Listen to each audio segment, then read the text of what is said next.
ರಸ್ತೆ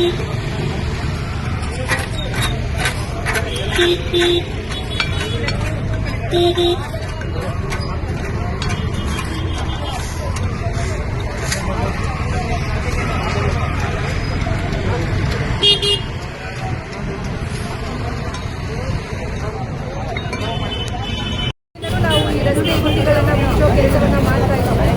ಬಟ್ ಸಮರ್ಪಕವಾಗಿ ಕೆಲಸ ಆಗ್ತಾ ಇಲ್ಲ ಅನ್ನೋದು ಮತ್ತು ಜನರ ಮನಸ್ಸಲ್ಲಿ ಒಂದಷ್ಟು ನೆಗೆಟಿವ್ ಫೀಡ್ಬ್ಯಾಕ್ ಬರ್ತಾ ಇರೋದ್ರಿಂದ ನಾವೇ ಈ ವಾರದಲ್ಲಿ ಎಷ್ಟು ಗುಂಡಿಗಳಿದೆ ಅವುಗಳನ್ನೆಲ್ಲ ಸರಿಯಾಗಿ ಮುಚ್ಚಿಸಬೇಕನ್ನೋ ನಿಟ್ಟಿನಲ್ಲಿ ನಾವು ಕೂಡ ಬಂದು ಪರಿವೀಕ್ಷಣೆಯನ್ನು ಮಾಡ್ತಾ ಇದ್ದೀವಿ. ಸೊ ನಮ್ಮ ಈಸ್ಟ್ ಝೋನ್ನಲ್ಲಿ ಸುಮಾರು 260 ಕಿಲೋಮೀಟರ್ ಅಷ್ಟು ಆರ್ಟಿರಿಯಲ್ ಸಬ್ ಆರ್ಟಿರಿಯಲ್ ಮೇಜರ್ ರೋಡ್ಸ್ಗಳಿವೆ. ಸುಮಾರು 2340ಕ್ಕೂ ಹೆಚ್ಚು ಕಿಲೋಮೀಟರ್ ಅಷ್ಟು ವಾರ್ಡ್ ರಸ್ತೆಗಳಿದ್ದಾವೆ.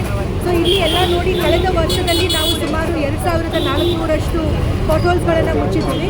ಈ ವರ್ಷದಲ್ಲಿ ಅಂದರೆ ಏಪ್ರಿಲಿಂದ ಬಂದಿರುವಂತಹ ಕಂಪ್ಲೇಂಟ್ಸ್ ನೋಡಿದಾಗ ನಮಗೆ ವಾರ್ಡ್ ಮಟ್ಟದಲ್ಲಿ ಸುಮಾರು 500 ಕಂಪ್ಲೇಂಟ್ಸ್ ಬಂದಿದೆ. ಅದೇ ರೀತಿ ನಮಗೆ ಮೇಜರ್ ರೋಡ್ಸಿಗೆ ಸಂಬಂಧಪಟ್ಟಂತೆ ಸುಮಾರು 533 ಕಂಪ್ಲೇಂಟ್ಸ್ಗಳು ಬಂದಿದ್ದಾವೆ. ಸೊ ಇವುಗಳನ್ನು ನಾವು ಮುಚ್ತಾ ಇದ್ದೀವಿ. ಬಟ್ ಮಳೆ ಬಂದಾಗ ಕೆಲವೊಂದು ಸರಿ ಸರಿಯಾಗಿ ಮುಚ್ಚೋದಕ್ಕೆ ಆಗಿರೋದಿಲ್ಲ.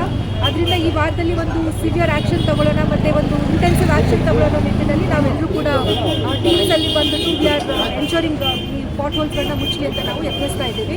ಸೊ ಈಗ ಸದ್ಯಕ್ಕೆ ನಮಗೆ ಆಲ್ಮೋಸ್ಟ್ ಒಂದು 400 to 500 ಪಾಟ್‌ಹೋಲ್ಸ್ ನಮಗೆ ಸದ್ಯಕ್ಕೆ ಕಂಪ್ಲೇಂಟ್ ಬಂದಿರೋವಂಥದ್ದಿದೆ. ಅವುಗಳನ್ನು ನಾವು ಈ ವಾರದಲ್ಲಿ ಮುಚ್ತೀವಿ. ನಿನ್ನೆ DCM ಮೀಟಿಂಗ್ ಮಾಡಿದ್ರು. ಮೀಟಿಂಗಲ್ಲಿ ಏನೇನು ಇನ್ಪುಟ್ಸ್ ಕೊಟ್ಟರು ಅಂತ?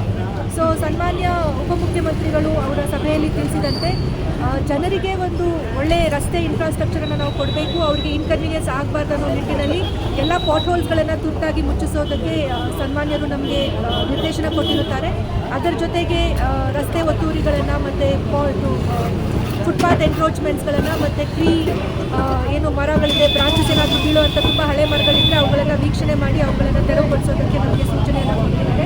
ಅದ್ರ ಜೊತೆಗೆ ಡ್ರೈನ್ಸ್ಗಳಾಗಿರ್ಬೋದು, ವಿಜುವಲ್ ಕ್ಲೆನ್ಲಿನೆಸ್ ಬಗ್ಗೆ ಕ್ರಮ ತೆಗೆದುಕೊಳ್ಳೋದಕ್ಕೆ ಅವರಿಗೆ ಸೂಚಿಸಿದ್ದಾರೆ. ನಿಮ್ಮ ಝೋನಲ್ಲಿ ಎಷ್ಟು ಸಿಬ್ಬಂದಿಗಳನ್ನು ನಿಯೋಜನೆ ಮಾಡಿದ್ದೀರಿ ಪಾಟ್‌ಹೋಲ್ಸನ್ನು?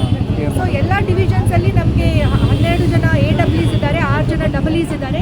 ಸೊ ಎಲ್ಲರೂ ಕೂಡ ಈ ಒಂದು ಕಾರ್ಯದಲ್ಲಿ ನಿರತರಾಗಿದ್ದಾರೆ. ಅದೇ ರೀತಿಯಲ್ಲಿ ಎಕ್ಸಿಕ್ಯೂಟಿವ್ ಇಂಜಿನಿಯರ್ ರೋಡ್ ಇನ್ಫ್ರಾಸ್ಟ್ರಕ್ಚರ್ ಅಂತ ಇದೆ, ಅವರು ಕೂಡ ಈ ಒಂದು ಕೆಲಸದಲ್ಲಿ ತೊಡಗಿರುತ್ತಾರೆ. ವಾಪಸ್ ಬಂದಾಗ ಗುಂಡಿಗಳಿದ್ರೆ ಸಸ್ಪೆಂಡ್ ಮಾಡ್ತೀನಿ ಅಂತ ಎಚ್ಚರಿಕೆ. ಇದು ಒಂದು ಒಳ್ಳೆ ಮೆಷರ್ ಇದೆ. ಯಾಕಂದರೆ ನಾವೆಲ್ಲರೂ ಕೂಡ ಒಂದು ಜನರ ಜೀವನವನ್ನು ಸುಧಾರಿಸುವಂಥ ನಿಟ್ಟಿನಲ್ಲಿ ಕೆಲಸ ಮಾಡಬೇಕಾಗಿರುವಂತಹ ಕ್ರಮ ಇದು. ಗುಂಡಿಗಳನ್ನು ಮುಚ್ಚೋದು ನಮ್ಮ ಆದ್ಯ ಕರ್ತವ್ಯ. ಅದರಲ್ಲಿ ನಾವೆಲ್ಲೋ ಚೂಕ್ತಾ ಇದ್ದೀವಿ ಅಂತ ನಮ್ಗೆ ಅನಿಸ್ತಾ ಇದೆ. ಸೊ ಅದರಿಂದ ಸರ್ ಏನು ನಮಗೆ ನಿರ್ದೇಶನ ಕೊಟ್ಟಿದ್ದಾರೆ, ಇದೊಂದು ಎಚ್ಚರಿಕೆ ಇದೆ ನಮ್ಮ ಎಲ್ಲ ಸಿಬ್ಬಂದಿಗಳಿಗೆ. ಸೊ ಎಚ್ಚರಿಕೆಯಿಂದ ಕೆಲಸ ನಿರ್ವಹಿಸಿ ಮತ್ತು ಸರಿಯಾಗಿ ಜನರ ಒಂದು ಸಮರ್ಪಕವಾಗಿ ಕೆಲಸ ನಿರ್ವಹಿಸಿ ಅಂತ ನಾವು ವಾರದಲ್ಲಿ ಇರೋ ಅಷ್ಟು ಗುಂಡಿಗಳು ಮುಚ್ಚಕ್ಕಾಗುತ್ತೆ. ಇಷ್ಟು ವರ್ಷ